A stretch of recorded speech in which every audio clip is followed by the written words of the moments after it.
Assalamualaikum warahmatullahi wabarakatuh. Alhamdulillah. Alhamdulillahirabbil alamin wassalatu wassalamu ala asyrafil anbiya'i wal mursalin Sayyidina Muhammad wa ala alihi wa sahbihi ajma'in. Alhamdulillah, Pak Haji bersyukur pada Allah Subhanahu wa taala kerana pada hari ini boleh lagi bersama dengan anak-anak sekalian mengkaji tentang pengobatan ya.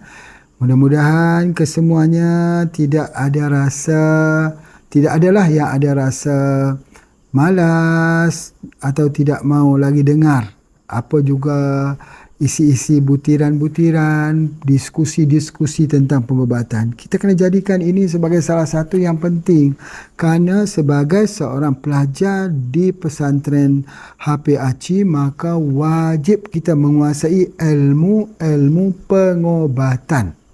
Itu dia. Sebagaimana kita belajar untuk hafal Quran, ya, kalau kita niatnya datang untuk hafal Quran tapi kita tak mau menghafal Quran, bagaimana? Ya, begitu juga ketika kita bersama dengan pesantren HPAC tapi kita tak mau belajar tentang pengobatan, bagaimana ya? Jadi oleh sebab itu maka Pak Haji sambung lagi kuliah pada hari ini insya-Allah. Baik.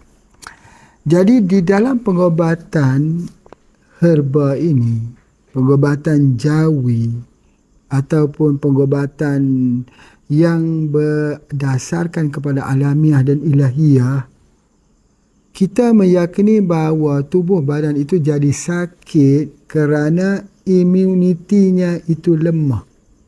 Bila imunitinya itu lemah, barulah di mana penyakit, virus itu boleh menyerang pada tubuh seseorang. Bukan kerana kuatnya kuman, bukan. Tapi kerana lemahnya imuniti. Jadi ada satu istilah di sini yang Pak Haji nak sebutkan, disease. Disease cause germ, not germ cause disease. Maksudnya, disease itu dalam pengobatan kita berbeza dengan pengertian pengobatan moden. Kalau moden dia panggil disease, penyakit. Tetapi dalam kita, this is itu iaitu gangguan. Gangguan di dalam sistem tubuh badan kita. Menyebabkan kuman boleh masuk. Ya, jadi oleh sebab itu, bukanlah gangguan itu kerana gangguan itu maka kuman boleh masuk. Jadi itu adalah di antaranya. Bukan daripada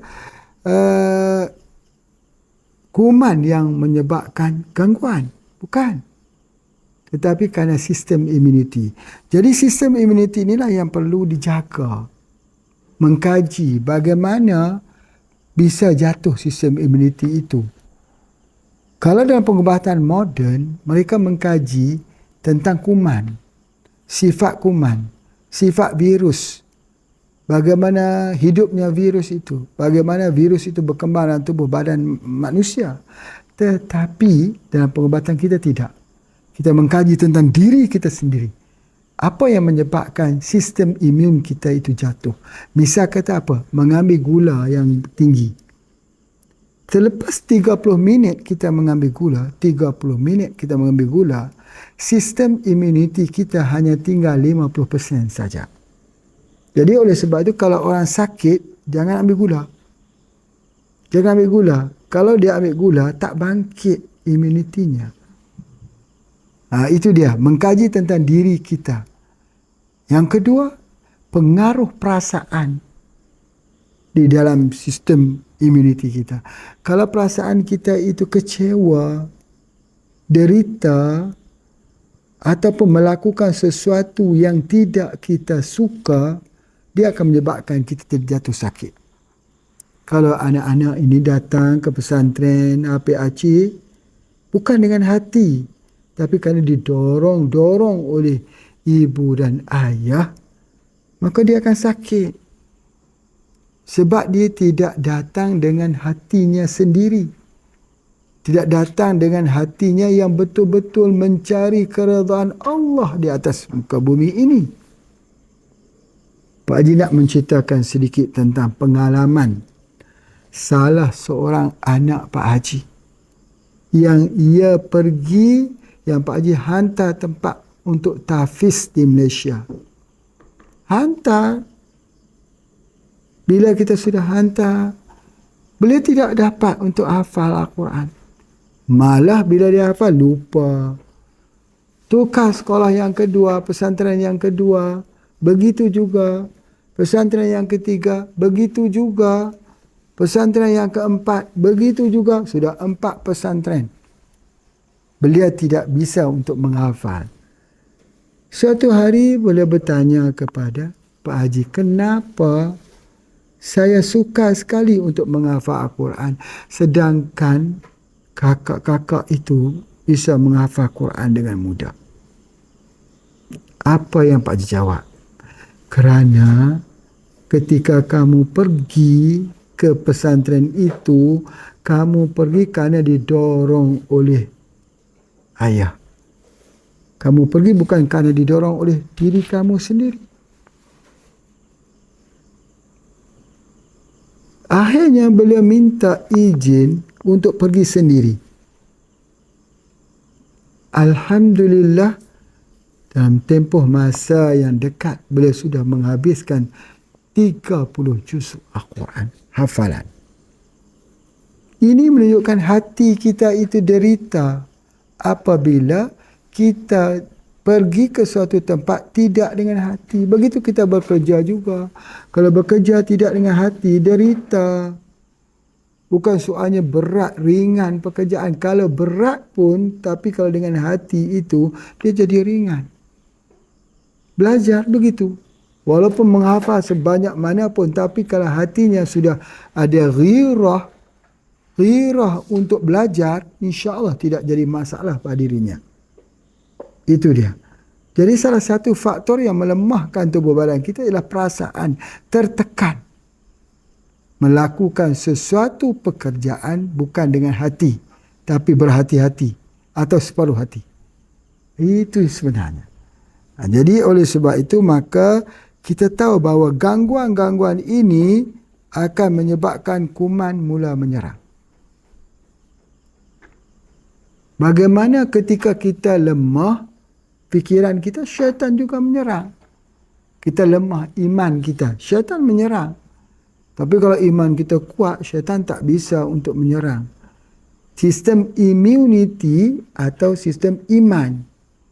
Immunity sama seperti iman. Ada naik, ada turun. Ketika iman itu kuat, tidak bisa syaitan itu menyerang. Tapi ketika iman itu sedang menurun, syaitan mudah saja untuk mengalahkan kita. Begitu juga immunity. Ketika immunity itu kuat, virus tak bisa menyerang.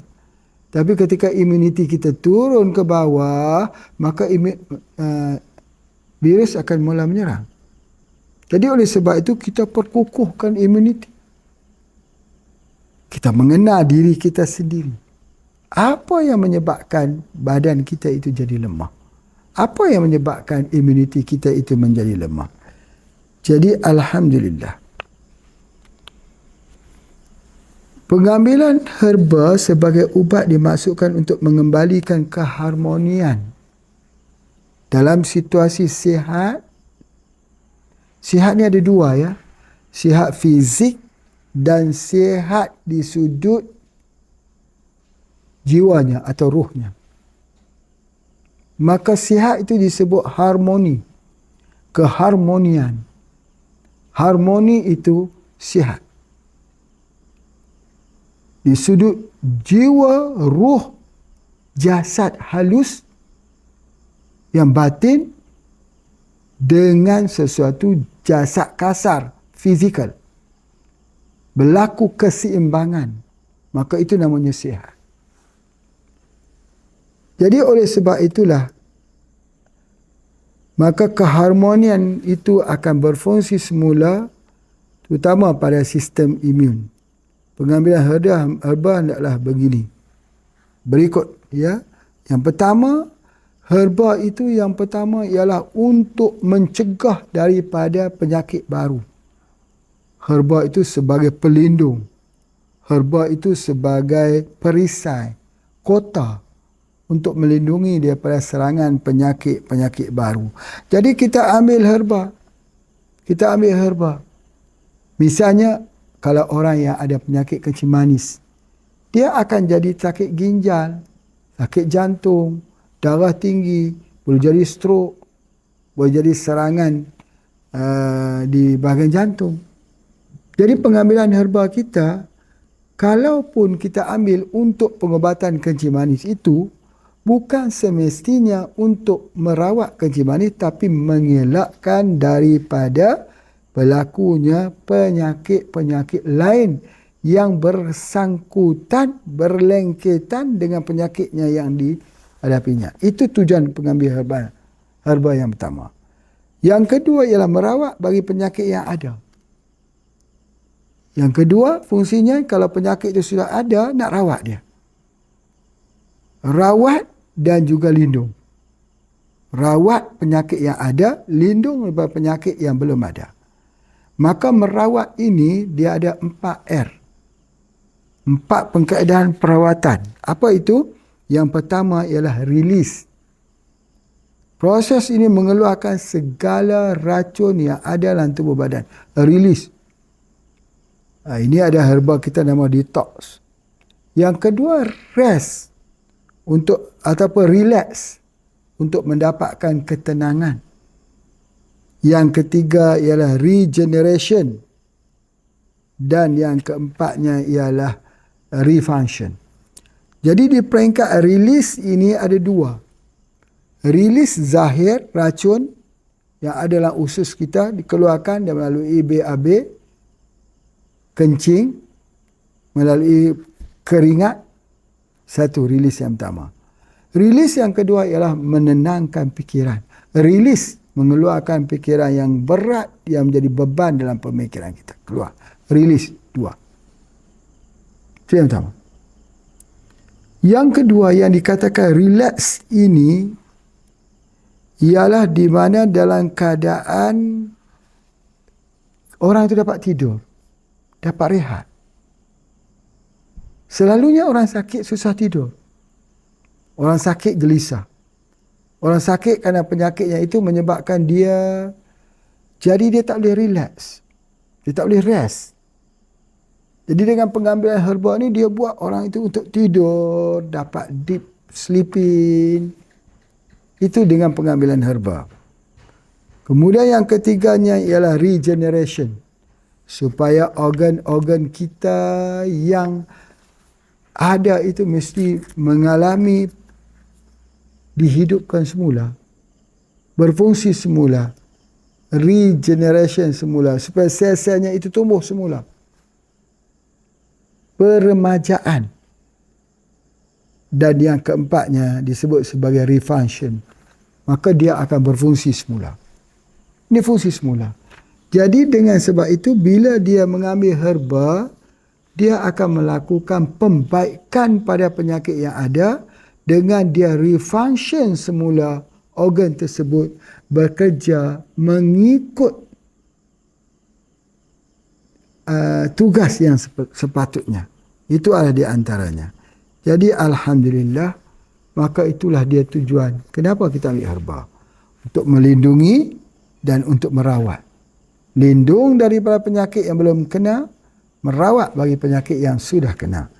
Melalui 4R atau release, relax, regeneration dan refunction.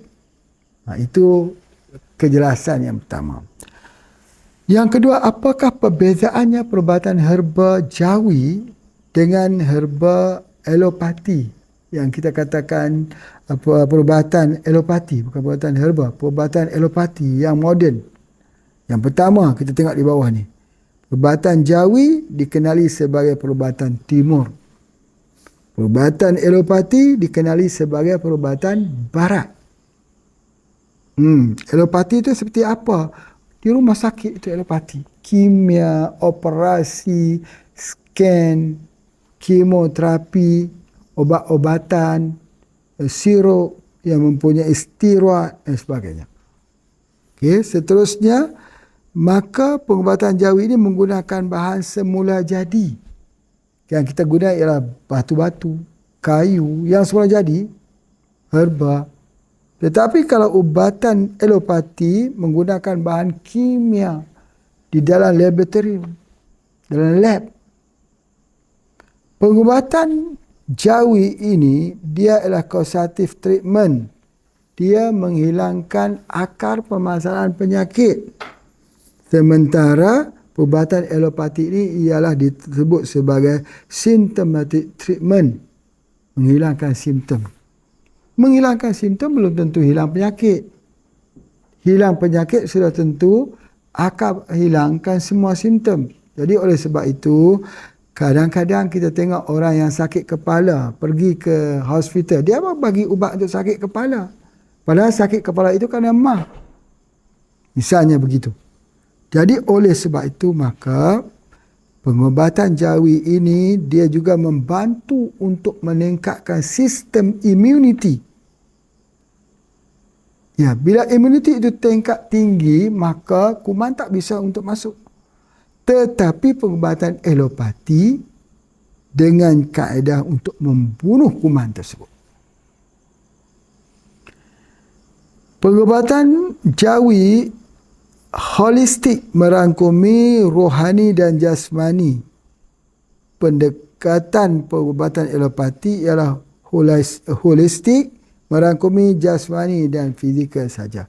Kalaupun ada holistik itu, tetapi holistik di dalam pengubatan alopati ini dia bersifat ilmu psikologi. Ilmu membaca karakter. Ilmu untuk kita bercakap di bawah pengaruh separa sedar.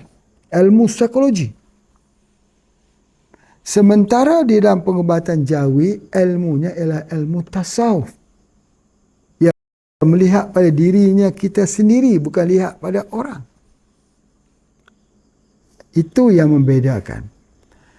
Dalam keadaan sihat, seorang individu berada dalam keadaan cukup normal, baik segi jasmani maupun rohani. Berbeza daripada bebas daripada pencemaran akidah dan pencemaran kimia tubuh. Berlakunya ketidakseimbangan tersebut disebabkan faktor-faktor makanan, minuman, udara serta tekanan fikiran yang berpanjangan. Jadi oleh sebab itu, maka apa yang Pak Haji nak sampai dekat sini bahawa orang yang sihat ialah orang yang harmoni, seimbang. Siapa orang yang paling sihat? Rasulullah SAW yang paling imbang. Ya, terkontrol emosinya, terkontrol butir bicaranya, sabarnya yang tinggi. Jadi inilah sebenarnya model pengobatan yang sebenar. Ada pada diri Rasulullah SAW itu. Itulah di antaranya. Baik. Jadi pada halaman yang seterusnya Pak Haji sambung lagi menentukan kekuatan tenaga fitrah melalui suara dan pandangan mata. Tenaga fitrah itu immunity. Immunity. Daripada mana? Suara dan pandangan mata. Jadi bila kita mengamanati orang sakit, kita kena tengok mata dia. Kita dengar suara dia. Kita sudah boleh membaca situasi dia. Situasi yang ada dalam tubuh badannya. Apa dia itu? Mari kita dengar. Kita boleh mengetahui seberapa besar tenaga fitrah yang dimiliki oleh seseorang melalui suara serta pandangan mata orang yang bersangkutan. Besar kecilnya tenaga fitrah tersebut dapat diketahui dengan melihat ciri-ciri berikut. Dalam tubuh badan kita ini ada satu tenaga yang boleh digunakan untuk pengobatan. Tapi tenaga itu kadang-kadang kecil, kadang-kadang besar. Macam mana kita nak tengok tenaga itu kecil atau besar? Maka kita tengok daripada fitrah dia. Ciri-ciri orang yang memiliki tenaga fitrah yang kuat adalah seperti berikut. Pertama, kita boleh dengar daripada suaranya bertenaga, semangatnya tinggi untuk sembuh. Dia yakin dia akan sembuh. Dia bercakap dengan penuh keyakinan, insya-Allah kita cari obat, insya-Allah akan ada ubatnya. Pandangan matanya tajam dan lurus ke hadapan.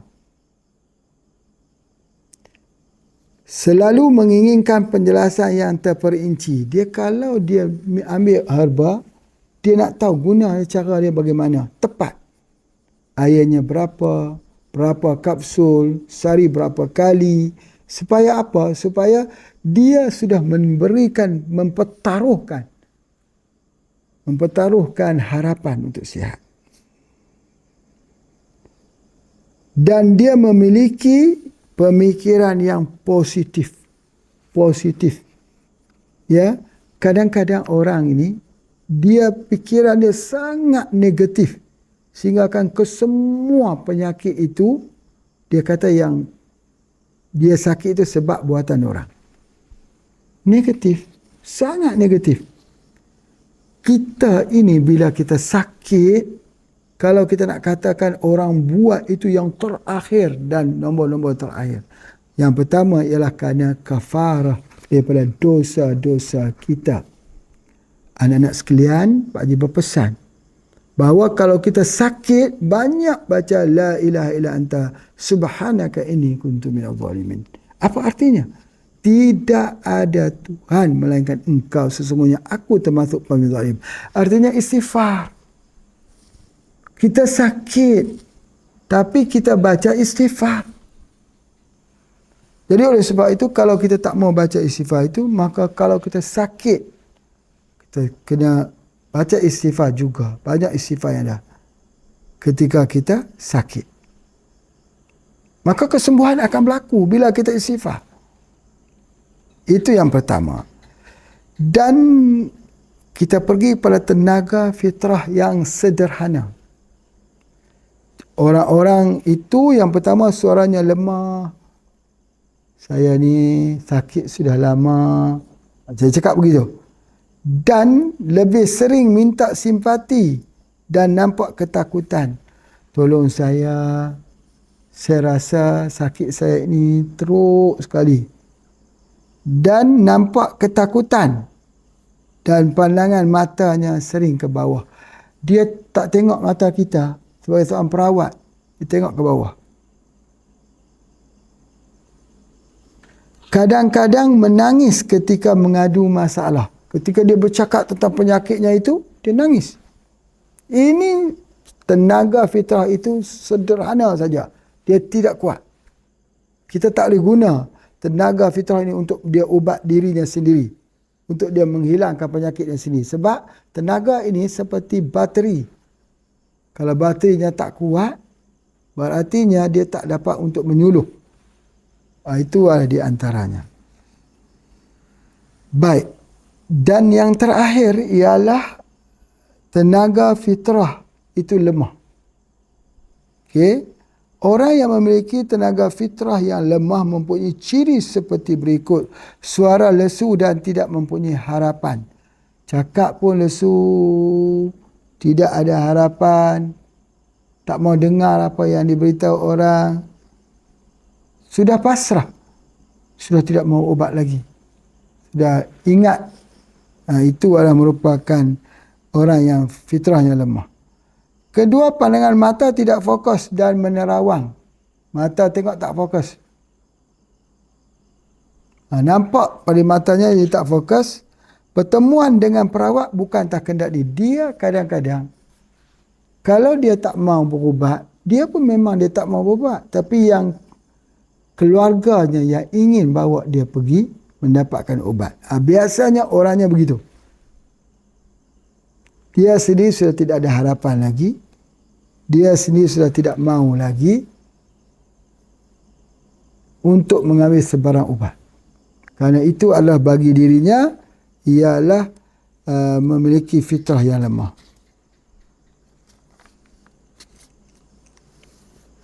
Alhamdulillah. Jadi itu dah di antara butiran-butiran apa yang Pak Haji nak ceritakan pada hari ini. Pak Haji berdoa supaya kesemuanya kita dapat faham. Ada satu perkara pesanan Pak Haji. Pesanan ya. Belajar mesti praktik. Tak perlu juga kita belajar banyak-banyak, praktiknya tidak. Apa contohnya? Contoh racun yang membawa penyakit kepada anak-anak santri ialah ayam. Jadi oleh sebab itu, Pak Haji mengarahkan semua tim dibantu oleh anak-anak semua untuk membuat projek peternakan ayam. Dan ayam ini adalah untuk makanan kita. Kalaulah orang makan ayam itu gatal, suatu hari nanti insya-Allah ubat gatal ialah dengan mengambil ayam organik daripada HPA. Jadi Pak Haji rasa itu saja.